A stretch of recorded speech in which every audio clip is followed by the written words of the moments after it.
খালি মাঠ আর ভাঙা মন নিয়ে কৃষক বুঝে গেল এভাবে আর বাঁচা যাবে না। এইটা ভাবতে ভাবতে সে রাস্তায় যেতে লাগলো।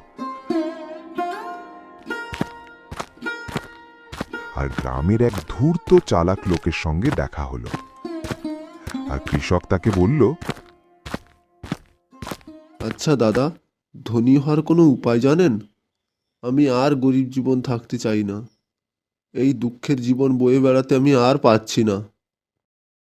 আরে ধনী হতে চাও? পাশের গ্রামে এক মহেশ্বর থাকে, তার কাছে গেলেই বড়লোক হওয়া যায়।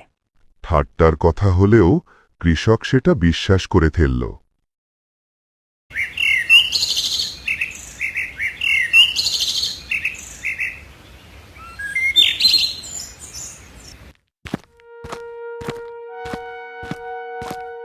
ঠিক পরের দিন কৃষক ব্যাগে মাত্র 3টে রুটি নিয়ে সে বেরিয়ে পড়ল ভাগ্য খুঁজতে।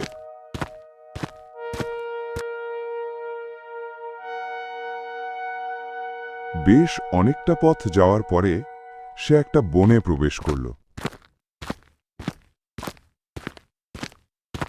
আর যেতে যেতে সে একজন ঋষি বাবাকে দেখতে পেল।